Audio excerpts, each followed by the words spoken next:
Hello students, this video is for class 12 science. In this video I am going to start a new chapter with you people which is there in your first unit test, that is heredity and variation. So let's not waste any more time and let's just start with our chapter. So today we will start with a new chapter which is heredity and variation.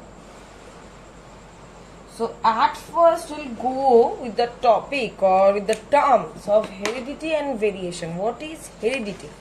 The characteristics which are transferred from the parents to the offspring. These characteristics are transferred by following a process or a mechanism that is termed as the heredity. That means the mechanism or the process by which the characters of the parents are being transferred to the offspring, that is termed as heredity.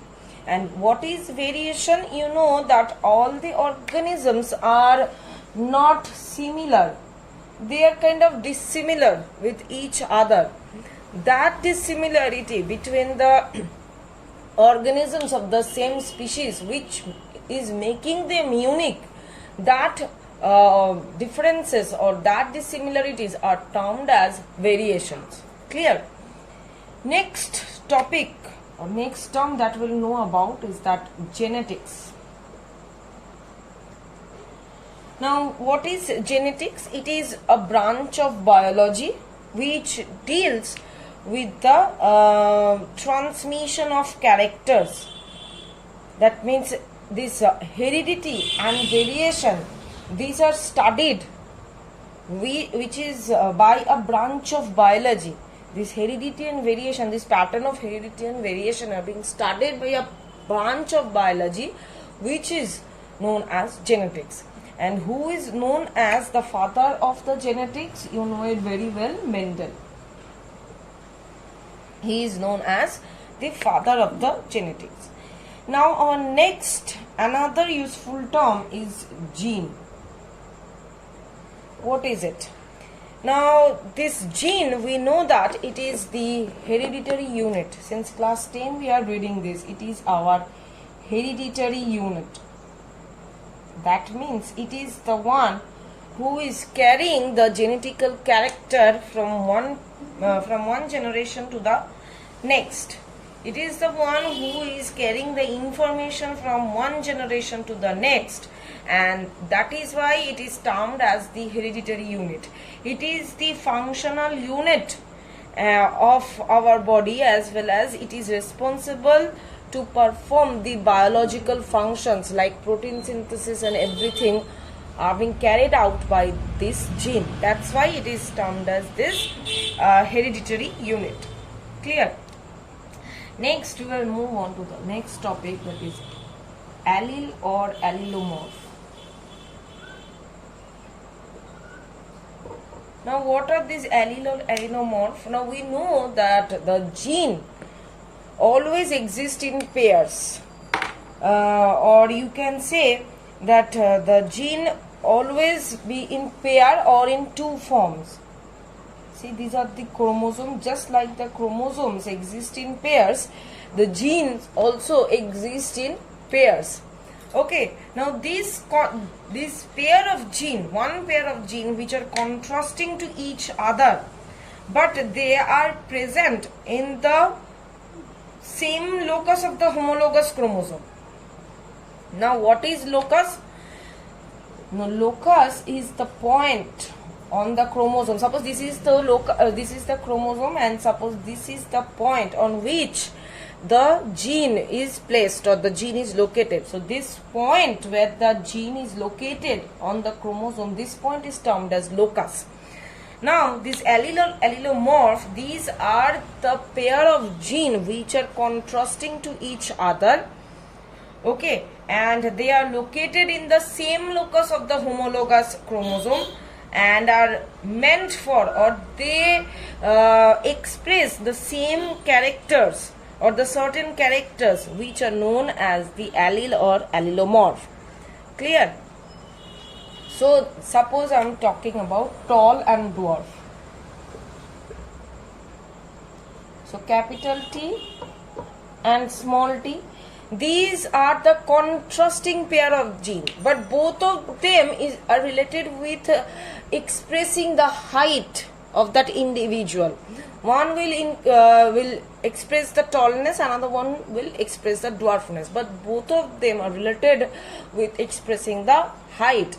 So they are allelomorph because they are located on the same locus of the chromosome, as well as they are contrasting characters, and they are expressing the certain characteristics. Clear? So that is why they are termed as the allele or allelomorph. Next, we will look into dominant and recessive gene.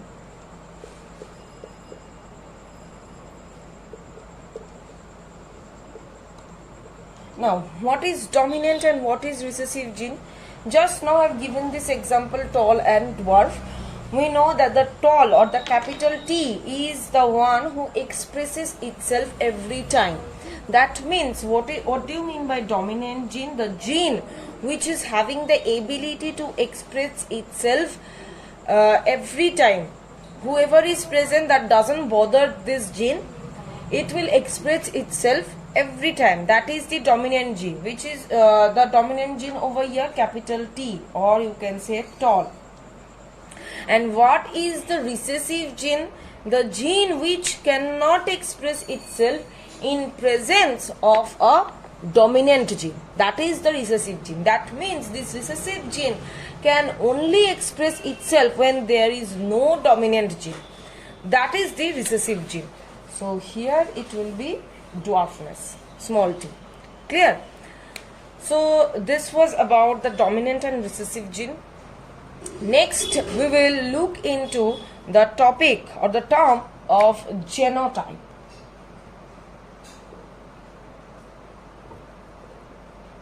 Genotype, what is it?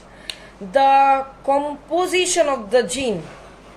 Okay, whatever we are looking, or whatever our phenotype is, or whatever our visual phenotypic characters are, it depends on this genotype, because genotype is the genetical constitution or composition of the body which is implementing a great role for this phenotype.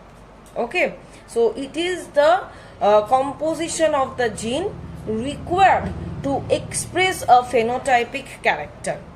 Clear? Phenotypic character means which are expressed or which can be seen from the outside. Now, this genotype is again of two types. What are they? Homozygous and heterozygous. Homozygous genotype, heterozygous genotype. Homozygous genotype means which are consisting of same kind of alleles. I am telling, like pure tall.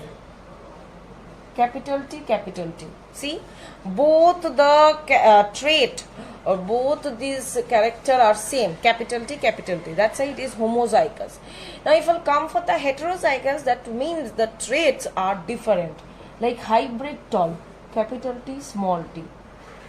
So it is a hybrid, hetero, different traits are present, capital T, small t. So this is the heterozygous. Clear? So till this much I am keeping today's video. In the next video I will continue with this chapter. Thank you.